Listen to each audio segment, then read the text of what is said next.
Hi there, I'm going to go over a pretty common physics, AP Physics electrostatics problem. In fact, it's a lab, and so here we go. We have a string that is attached to a balloon and attached to another balloon on the other side. The two balloons are separated because there is an electrostatic force that is on the balloons pushing the two apart. So if you ever take a balloon and rub it on your hair and get it to charge, that's what you've done to each balloon. You have to make sure that you charge it really evenly across the surface of the entire balloon, otherwise it's going to rotate and the two balloons will separate. We're going to measure this as theta, and of course if I were to split that down the middle to make a right triangle, then that would make this theta over 2. If I look at the balloon on the right, I have a series of forces acting on that balloon, and so acting in a downward direction, I have the force of gravity, which is equal to mg. Acting to the right, I have the force from the balloon on the left, and that is going to be the electrostatic force, which is K times Q1, Q2, not sure why I put a comma there, Q1, Q2 over R squared. And let's see, what else do we have? Oh, there's the force of tension, of course. So this force of tension, it's acting in that sort of upward direction. And let's see if I can kind of narrow that force down a little bit further. So let me just kind of draw a dot to represent the balloon. We have this force of tension acting up and to the left, and we can break that force down into its x and y components. All right. Oops, got that fixed. So we have the force of tension in the x direction. We have the force of tension in the y direction. And if I'm considering this angle up here to be that theta over 2, in fact, I'll keep this as being red, that is going to be theta over 2. Okay. So that means that the force of tension in the x direction is the opposite side of the triangle. So that's going to be the sine of theta over 2 times the force of tension. And then the force of tension in the y direction is going to be the adjacent side, so that's cosine of theta over 2 times the force of tension. All right. Now that I've really established those things, now I'm going to actually make an equation that will bring all those things. So firstly, you should recognize that the electrostatic force that is acting to the right is equal and opposite to the x direction of the force of tension. And in the vertical direction, the force of gravity acting down will be equal and opposite to the vertical force of tension. So let's look at the x direction first.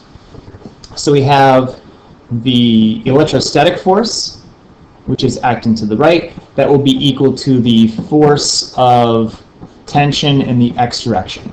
So in fact, let me just leave it as the electrostatic force for the moment.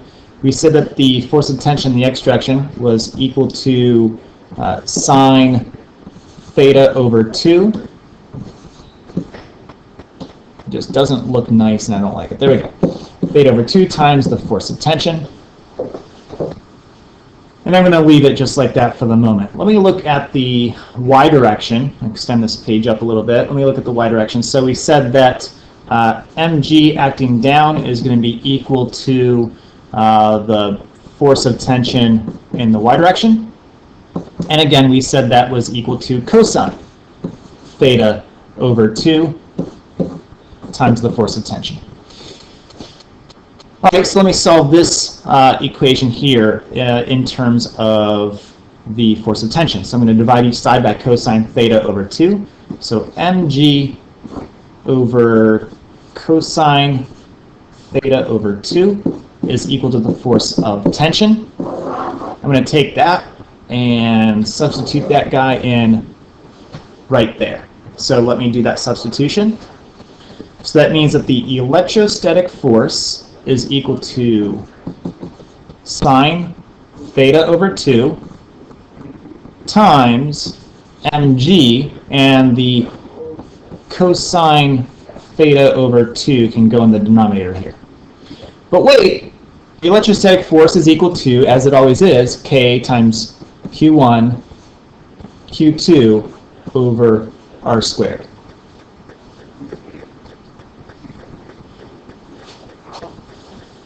Okay, what we want to do is we want to determine what the amount of charge is that is on each individual balloon. Notice that the charge of each balloon should be pretty much equivalent, so that means that this will be Q squared. I'm going to make it a little q because it's like a test charge. And I'm going to determine Q. So I'm going to ignore this part. Multiply each side by R and divide by K. I'll do that in one shot. So sine theta over 2 mg r squared over cosine theta over 2 times K, and that equals Q squared. And of course I can just take the square root of each side, and that'll get me what I'm looking for. Of course, if you want to, you can take the sine of theta over 2 divided by cosine theta over 2. That is equal to tangent of theta over 2. So let's see, that would look something like this. The square root of tangent theta over 2 and then times mg r squared over k. Yep, something like that. And yeah, that would get you the charge.